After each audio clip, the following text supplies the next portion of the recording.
Hey everyone, this is Mike of the Round Number One YouTube channel, and I just want to start this off by saying I'm not a hate viewer of AEW. If you've been listening to my uploads and think I'm a hate viewer of AEW, I'm not a hate viewer of AEW. I like AEW. I just am truthful in saying that there are problems with this product, and I'm not gonna be like one of these other losers that think that what Tony Khan puts on every single week is A plus and A plus plus. You know, there's clearly a problem with AEW that Tony Khan himself doesn't believe there is. He was asked the question if he feels he needs to remove himself from the creative process of AEW for AEW to grow. His words were something of, because he funds AEW, he put AEW together, nobody else has the right to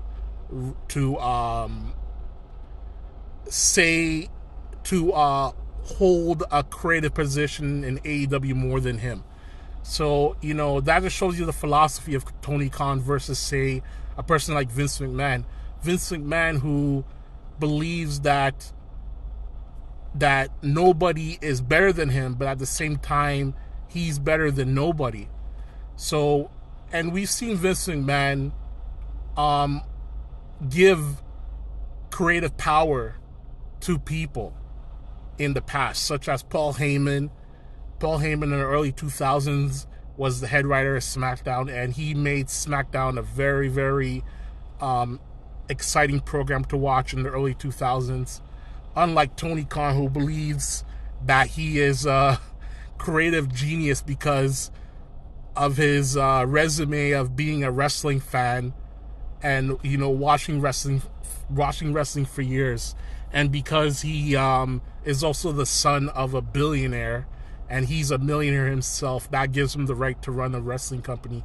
Like, what has Tony Khan done to run a wrestling company? He is right now around the age of 40 to 42 years old. He's the age of what it took Vince McMahon to get WWE to where it is today, to selling the company for $9 billion and now playing an integral role in the future of not only the WWE, but the UFC as well. Tony Khan, being 41 years old, he had every bit of opportunity to learn about this wrestling business, but because he thought he is a rich kid and his dad is a rich businessman, that he could run a wrestling company. This guy had every opportunity to work in the WWE, to work in a Jeff Jarrett or a Dixie Carter majority run TNA, NWA TNA.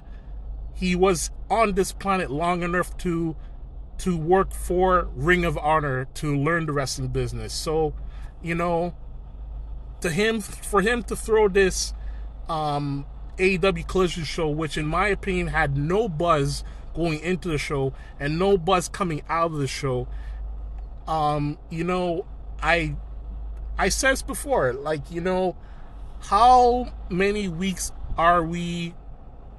is it gonna take for Collision to be another Rampage? And, you know, I watched this show on Saturday, and my main interest of watching the show was to hear what CM Punk had to say. The matches for this show never really intrigued me. I was interested in what CM Punk had to say, and I was interested in seeing the match, seeing if CM Punk has ring rust, seeing if he was durable